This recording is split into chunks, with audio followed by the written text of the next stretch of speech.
Welcome to the Clear Admit MBA Admissions Podcast. I'm Graham Richmond, and this is your wiretaps for Monday, March 29th, 2021.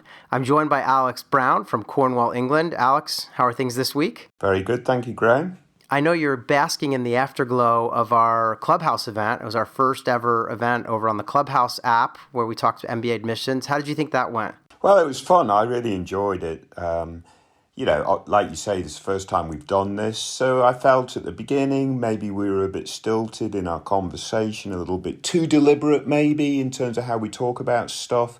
But then we loosened up a little bit. That was very good, and got some folks from the audience to join us on stage to create more conversation and stuff. So yeah, quite frankly, I really enjoyed it. And I think as a first effort, it went quite well, Graham. All right, so you're giving us an A grade. I always give myself an A, Graham. Yeah, of course. If I don't, no one else will, right?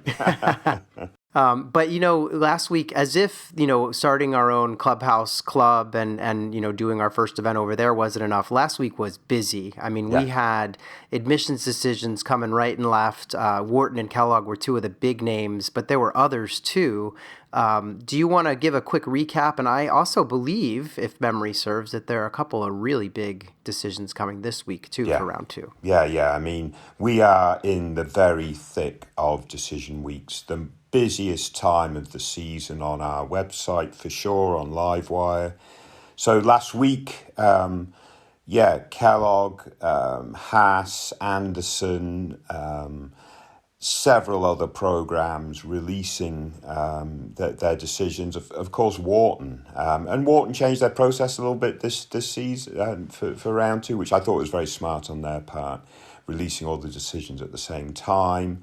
Very busy last week. This week, we've got the two big gorillas, as it were, releasing their decisions. So all the excitement that you had last week, very good. But if you've got your applications and, if you did the interviews at Harvard or Stanford, you're still waiting for that big decision. So best of luck to folks in that boat. And there are other schools this week too, Sloan being another big hitter. But yeah, really interesting, exciting couple of weeks, I think, Graham. Yeah, absolutely. And, I know people it's stressful. And you mentioned Wharton decided not to call people this year or to first release decisions and then call, which is the way HBS does it. And I think that lessened some of the stress there. Yeah. But, again, last week was just nuts with, what was it, Haas and UT Austin and UCLA, all these decisions flowing out. So lots of activity. We're almost there. People will have a real clear sense of their future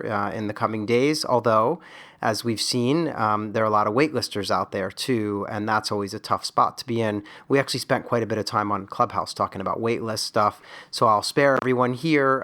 But yeah, there's just a lot going on. And I did want to mention we have another Clubhouse event coming up. I'm going to try to make it. I have like a conflict, but I'm going to try to make it. But I think it's, is it this Thursday? And it's going to be at 11 a.m. Eastern. Is that right, Alex? Yes, no, that's the plan. I hope you can make it, Graham, because if you don't make it, I'm going to need to find another co-host, because I've definitely, one thing I learned from hosting our session yesterday, Graham, is you need at least two folks to have a conversation. You can't really talk to yourself. Right. Yeah. Well, you can, but sometimes you end up, in the hospital or something, right? So, but no, yeah, that's a good point. It's easier for sure. I did want to share one thing with you. I got an email that came in last week from someone right after Wharton announced. I get this email and it says, "Dear Graham, I just wanted to let you know that I got into Wharton Lauder with a full ride, despite a rather mediocre GRE. I was featured on episode 119 of your wiretaps, and I was the first applicant featured in that episode, with a very different list of schools to the one that I ultimately applied to. But still, I've been listening to your podcast for many months now and use the website both to immerse in the community and to take advantage of the fantastic resources you have on there. And it has been beneficial in the process. Please continue to do the amazing job you do. Best regards." And I'll leave his name out, but it's a gentleman who got into Wharton Lauder, and just is over the moon about that. So I just thought I would share that, Alex, because he wrote to me, but obviously he's been listening to both of us give advice, and so I just wanted to share that with you. Did you go check the wiretaps recording to see what advice we actually gave them? I was afraid to. I figured I would just, because maybe we said, this guy's never getting into Wharton, you know? But I don't know. I have to go back and listen. That's a really good point. Hopefully we didn't dissuade him. I think at the time, he had a question about whether he should be retaking the test or not. And I remember we talked a little bit about how, you know what, prep for your interviews. It's a little late to kind of throw in a test, and what are the chances you're going to improve it at the 11th hour? So I think that was smart because he got in with a lower score anyway. What fantastic advice we must give. Yes. So, but if anyone else wants to reach out and share stories of triumph with us, they can send emails to info@clearedmit.com. Just use the subject line wiretaps so that Alex and I will see it. But yeah, we love hearing about this. I mean, especially it's so cool to hear from people who were featured on the show and then go on to get results. So and actually Lauren on our team was saying we should, for the 100th episode of Wiretaps, which I think is coming up here, we're at number 90 or so, that we should get a bunch of people who were featured on Wiretaps and who have since gotten their decisions, and who want to talk about that. So that could be cool. We'll see if we can make it happen. I have a question for you, Graham. Okay. Because I just realised, as you reading that out, we actually have a question from a community member. Okay. Did you see it, or shall I read it out to you and you can cold turkey answer it? You should read it, because once again, I didn't see it. So I'm happy to. Yeah, I know. Well, here we go then. Now with all my school decisions out, I was wondering if you guys could weigh in. I got into Chicago's Masters of Analytics with a 5,000 scholarship, Columbia's Masters of Applied Analytics, and Columbia's Masters of Business Analytics, a joint venture with their engineering and business schools. I also got into Carnegie Mellon's MBA program with a 50,000 scholarship. Wow. What kind of considerations do you guys recommend I take whilst considering these choices? I'm happy to jump. Well, said they're happy to jump on the call. That's obviously not going to happen in this case. But yeah. No. So how would you balance those types of options, Graham? Well, it's really sort of night and day in terms of they're just different animals. The specialized masters in data analytics or business analytics versus an MBA offering. I know that I think we've interacted with this community member before, and so I should recall more about his background, but. To me, this all comes down to what's the likely outcome for this candidate in the long term? Where do they want to be? Because I still think that an MBA from Tepper with 50 grand, which is not, that's a good amount of money, could be really helpful in pivoting and doing all kinds of new things, right, with one's career. It certainly would keep the doors sort of wider open in terms of what one might be able to do. Obviously, though, if this person knows hey, I'm all about data analytics, business analytics, and I'm just going to go totally down that rabbit hole, and for the rest of my career, that's what I want to do, then, obviously some of these other masters might make sense. And it's not lost on me that, a master's from Columbia or Chicago may have a little more, if in terms of the parent university, may carry a little more weight than Carnegie Mellon, although, their MBA program is pretty fantastic. Many would argue it's kind of top 16, maybe top 18 or something, but it's right there. So to me, it comes down to what does this person want to do, and not just short term, but over the long haul. So I don't know if you agree with that. Yeah, I agree. It's a great way to not answer the question, Graham. I love the way you did that. But yeah, it's super challenging. The interesting thing about So the balance between specialised masters and MBA, we can talk more broadly about that. The MBA offers more opportunity. There's probably a better recruiting process attached to it. So on a career management side, networking, lifetime networking, and so on and so forth attached to the MBA. What's interesting in this particular case is the master's degree programs that we're talking about are going to be extremely sought after. Folks going through those programs, companies are going to eat them up because we need better data scientists, better data analytics. All marketing decisions are data-driven these days. And I'm a marketing guy. I assume in operations management and various other things, data. So I can see the real draw to these specialized analytics programs. But if I was this candidate, I would think long term, like what opportunities with the MBA in the long run might be available for someone with a bit more flexibility, a bit more sort of, looking at sort of the CEO, CFO, CMO, COO sort of situation, and sort of consider it from that perspective in terms of the long run. I had another point and I completely forgot it as I was rattling on like that, Graham. But I mean, it's a really interesting dilemma because, again, and we said this before on the podcast, maybe a couple of years ago, the MBA was clearly getting more threatened by these specialized master's programs. But certainly over the last year or two, the COVID-19 pandemic has just completely changed the landscape. And for whatever reasons, now the demand for the MBA, certainly at top schools, has ratcheted up significantly. And I would add one more thing, which is I wonder to what extent this candidate could tailor his MBA experience around really quantitative. That was my other point. Sorry. I knew it. There we go. This guy potentially think you're going to Tepper. I mean, Tepper, Carnegie Mellon, that's an engineering. If I associate that brand with anything, it's going to be numbers and so on and so forth. So in your second year in your electives or whatever, you could probably take the type of coursework you're going to be taking in these sort of 1-year master's type programs. I would think, Graham, anyway. Yeah, there's going to be some electives that this person could avail themselves of for sure. I have a couple more things before we get into the wiretaps portion of the episode where we review our candidates for this week.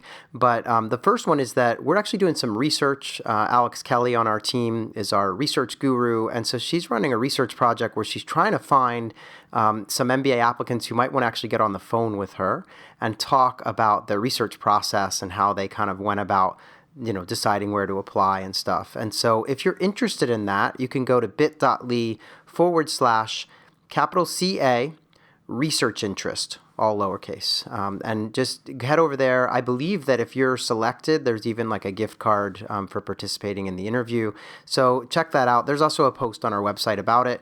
The other big thing, Alex, I don't know if you've been following this, but we have this March Madness tournament running over on the website where we started with a bracket of 32 post-MBA employers, the Bains, the Googles, the companies that our registered users most often express interest in joining post-MBA. And I wanted to share some of the results because we are now down to, I guess we're down to just, 8 companies because, we had a lot of really interesting head-to-head. So McKinsey beat Microsoft by a margin of 58 to 41. So they've moved on, and they're going to be facing Facebook in this kind of Elite 8 round. And Facebook just barely eked out, literally by tenths of a percentage, eked out Goldman Sachs. So McKinsey versus Facebook is one of the matchups. We've also got Amazon going up against Google. Both of those companies fairly handily won their brackets, Amazon beating Morgan Stanley and Google trouncing Nike. Then in the final 4 schools left in this Elite 8 round, we've got Bain going up against Apple. And I said schools, but I meant companies. So Bain is going to face Apple. And then we've got Barclays going up against BCG.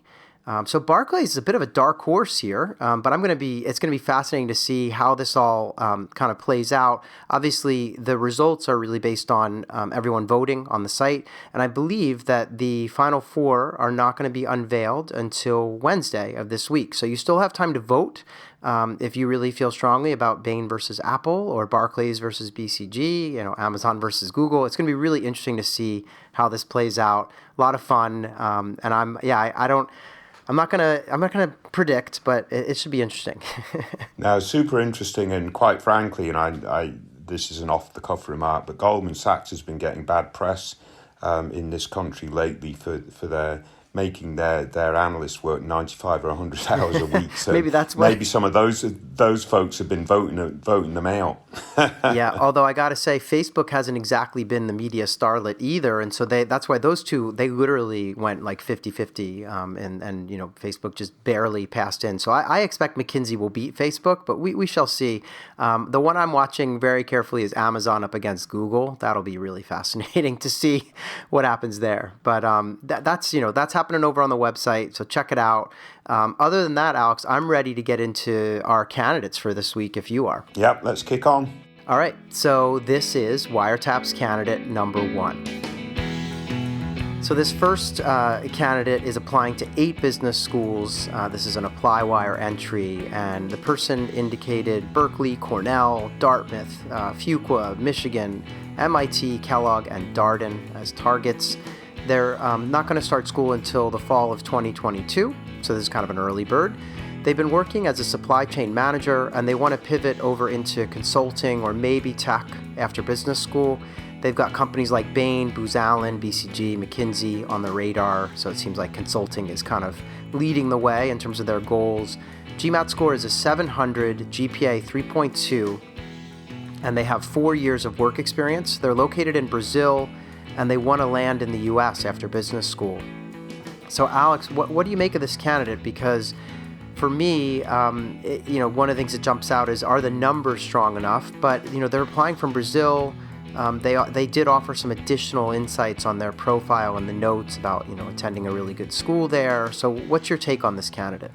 Yeah, this is a really interesting case, I think, because if you just look at the numbers on the surface, like 700 GMAT, 3.2 GPA, and no sort of extracurricular sort of volunteer work type stuff, as far as I could tell, I think that's what they said. You're starting to think, well, you know what, maybe they're aiming a little bit high.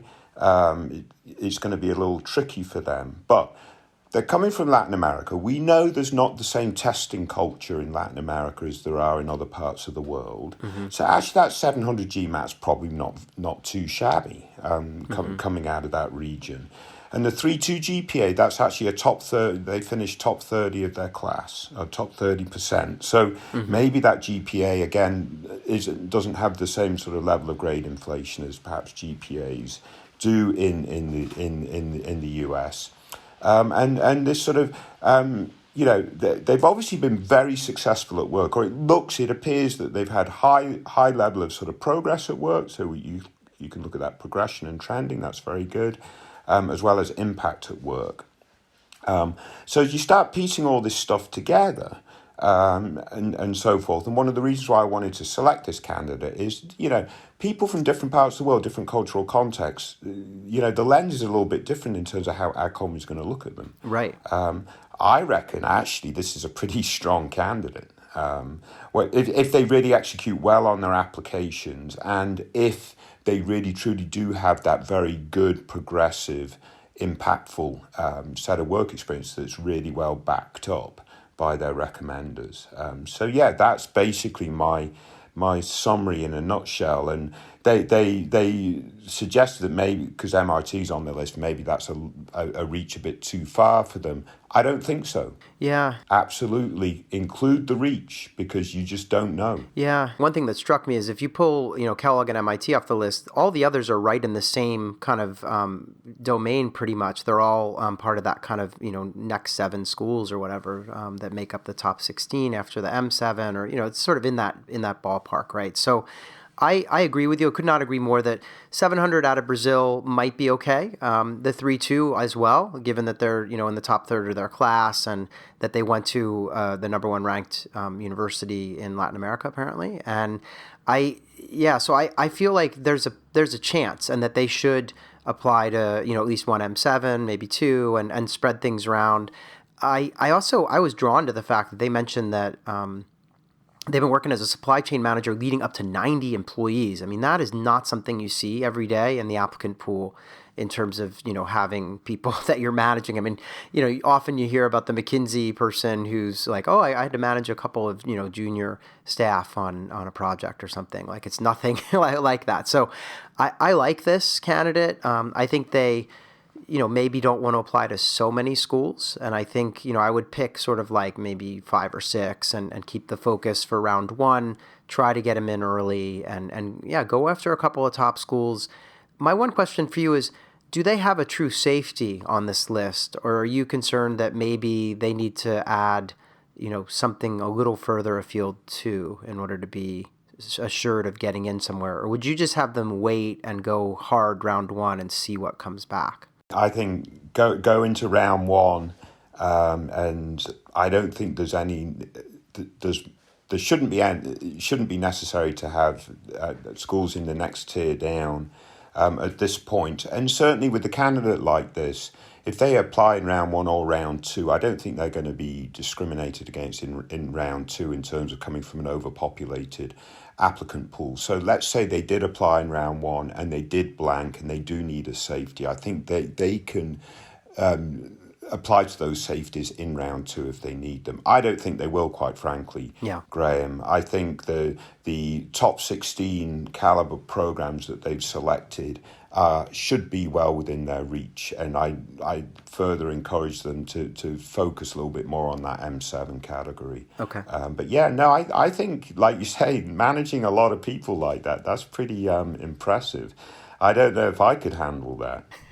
Not that I'm applying to top business schools either. So it's but it is impressive. Yeah. The work experience clearly for me stands out for this candidate. Yeah. Well, I mean, Alex, you've become an expert at managing yourself over the years, at least. I mean, there's something to be said for that. That's a challenge. All right. So I do want to thank that person for submitting that entry. Very interesting to talk about, because I particularly agree with your decision there in the sense of, like, let's talk about how candidates from the Latin American market are assessed when it comes to standardized testing and stuff. So that's important to include.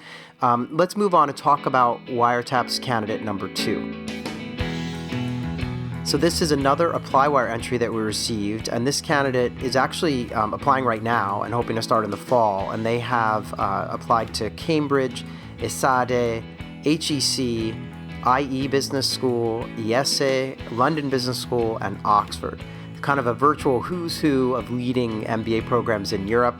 They've been working in aerospace and defense up to date, and they want to sort of head post MBA. They would love to get in, go back to auto aerospace, somewhere in that domain. They indicate Airbus as a potential landing point in terms of a target employer. The GMAT score is a 700, GPA 3.4. They have 6 years of work experience. They're located in the U.S. and they want to land in Europe.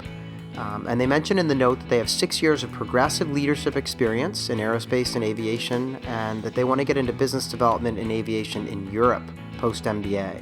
So what do you make of this candidate? It's not every day that you see someone in the U.S. targeting exclusively European schools and wanting to kind of stay in Europe. And I don't know if we know, do you know if this person is American or not? I kind of am assuming, but I don't know for sure.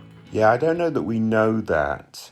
But like you say, this is quite unusual, right? A female candidate, I think I read that, or they're involved in women in leadership, so I'm making that assumption. Applying for European MBA programs to want to then work in Europe and so on and so forth. And then on top of that, manufacturing, auto, aerospace is, their industry in that, which I think is brilliant because it's completely off the beaten track. Well, not completely off the beaten track, but it's a little bit different again. And certainly, again, with the global pandemic, I got to imagine those industries have been completely upended. So there's going to be a lot of change, a lot of dynamism and various other things going on in those spaces. So I'm really liking all this. Yeah. I think these European AdCom folks will like this candidate, wanting to come from the US to them and so on and so forth. That's probably a strength for them. Quite honestly, Graham, again, when you first look at the 700 GMAT, you're getting a little bit queasy. Maybe the top European schools are a little less focused on the elite GMAT scores than their US counterparts. So there's a bit of grace there. Yeah. Again, I think from a work experience standpoint, this candidate stands out. So lots to like here in my book, Graham. I think well, hopefully, I mean, they've applied. They should be getting interview invite decisions momentarily. They're still going to apply to judge. I don't think necessarily applying a little bit later is going to overly harm them because, again, they're not from an overly represented population. Yeah, agree. I mean, I think, it's obviously never great to apply late, but I think that you're right in that, first of all, the aerospace and defense industry is not overrepresented in the pool. And I can count on one hand the number of women that I've seen coming out of that sector that we've kind of reviewed or even that I've seen on our website. So I think, she's going to tick some boxes and be unique in that respect. I agree. The test score, probably not a big deal. 700 is a great score, and it's within spitting distance at all these schools on her list. So, yeah, I feel like there's a lot to like here. I guess I just wondered, will the admissions folks on the other side of this wonder about her ability to stay in Europe? And some of that's going to come down to how kind of planned out things are for her and whether or not, I would encourage this candidate to think long and hard about a sort of plan B so that if you're ever interviewing at a business school and they say, look, we see you want to work for Airbus in Europe, great. A lot of our candidates are able to stay and work and get the appropriate working papers. But if you have to go back, what's your plan? So I think you need to be ready to answer that because sometimes admissions officers get a little queasy when they see a candidate who it's like, if I can't stay in Europe, they have no plan, beyond like trying to stay. So that's just something to keep in mind. I also wonder if this person has thought about whether they're going to be in the U.S. ever again. And if they are, then, that plays into like which of these schools might rise to the surface, if assuming they get into all of them or something. So, just investigating the strength of network. Obviously, Airbus, I feel like, has major offices in France. And so, that could play well with HEC. I noticed INSEAD is not on the list here. I'm not sure why. And maybe this candidate thought that their numbers weren't high enough, but I wouldn't have ruled it out. It could also just be timing with the rounds and things. But anyway, interesting candidate. I think she's going to get several offers. Even though it is late in the game, I feel like there's still going to be room for a candidate like this. Yeah, no, absolutely. All right, so let's move on. Thanks to that person for submitting. Always love to hear these kind of diverse profiles and stuff. So let's move on and talk about Wiretaps candidate number 3. So this is a MBA Decision Wire entry that we received. The candidate applied to Stern, UCLA, USC, and Yale. They were admitted to NYU and USC, and it sounds like they're waitlisted. They're assuming they're either waitlisted or rejected at UCLA and Yale. So let's assume that they just have these offers from Stern and USC. They're going to start school this coming fall. They want to get into nonprofit or social impact after business school. The GRE score was a 322, the GPA a 3.9. And in their note, they said they are super pumped to be accepted to 2 great programs and that they're kind of assuming they're not in at the other 2 just based on the timing and stuff. They're interested in entering the entertainment industry post-MBA. They love Stern's global opportunities and specializations, but USC has a larger percentage placement at entertainment companies. Any advice is appreciated. Also, received no scholarship. Can I negotiate this? Is their question. I'm a little confused, Alex, and I want to get your take because they indicate a post-MBA career plan of like nonprofit social impact, but it seems like maybe they're trying to get into that or do that work via the media and entertainment space. So I'm not clear on that piece, but anyway, there's a lot to discuss here. So what do you make of this candidate's dilemma? Yeah, I mean, the way I read it, they're actually interested in the entertainment industry primarily. That's their principal goal. And sort of non-profit social impact is a secondary goal, whether it's through their principal goal or as an alternative if their principal goal doesn't materialise. So there's actually, the reason why I picked this one is there's a really good conversation on decision wire as a result of this entry. And it's sort of a really good reflection, I think, of the quality of the community that develops there. Certainly this time of year as candidates sort of help each other think through their decision making. So on the one hand, there's a lot of sort of votes in terms of the community for actually picking Marshall USC over Stern, and the principal reason for that was that the thought that the closer you are to LA, the better, especially if you're targeting the film industry. Right.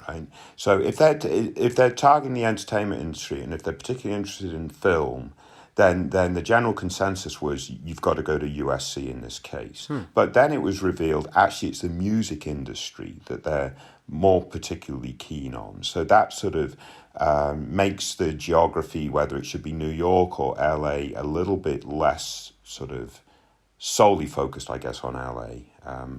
And so forth. So lots of debate back and forth. Even when it was revealed it's music industry, there was still some folks weighing in on the LA aspect versus the New York aspect, and so on and so forth. But certainly, I think this is a really good example of making sure when you know your goals, you've got a particular industry you're particularly interested in, you've really got to examine how each of the schools in terms of your options is networked to those particular industries, and especially in the sort of media and entertainment industry. It's very sort of network based, geography based, and so on and so forth. So some really interesting conversations out there. I think if it was Anderson versus Stern, I'd say absolutely these programs are generally at par in the same tier. So really push for which is better in the better geography.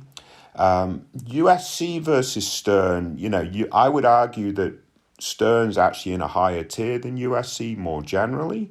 But then again, when you really boil it down to your particular industry and interests and so on and so forth, then certainly USC Marshall gets becomes a bigger player in that conversation. Yeah. So that's basically my waffle take. I mean, it is amazing how many comments there were on this post, and I think that the this person who's making the decision got a lot out of that, which is that's why we built Decision Wire. I mean, obviously, you and I don't have time to answer everybody's questions and be the only experts, and it's great to hear from like actual students and candidates making the same types of decisions or who have made those decisions. My view on this is, I know that this person was asked and they said, I'd love to work in either city or even both cities, like to sort of be, going back and forth between LA and New York post MBA. I still feel like I'll just echo what you said. Like, I think that NYU is definitely in a kind of tier above. Many would argue that they're sort of in this special group with, I think you've kind of argued this, that they're sort of in a group with maybe Haas and Tuck and Yale that's sort of right on the cusp of, the M7. It's like that next batch down. Obviously, the thing that's interesting is that USC has been making a major charge. I mean, they just sort of came from out of nowhere and have sort of vaulted themselves into the top, 15 in some of the rankings that you see now. And, they've been doing that because I think a lot of, as we know, geography matters. And jobs there are a lot of jobs in LA in this domain. And, it feels like, America's number one export these days is media and entertainment, right? And so that industry has just absolutely exploded with, platforms and things. So I understand where the kind of push for USC is coming from. I guess for me, I would do the due diligence and talk with some alums that are in the music industry from both programs and see what kind of, what I hear on the ground. Because, that could be useful. If I would have to be pretty overwhelmed, in one way or the other, like in terms of like everyone I talk to from USC is just saying, oh, absolutely, there are a million jobs out here for this and that exactly what you want to do, in order to have it kind of somehow, leap in front of NYU, especially since there's no money on the table in either instance.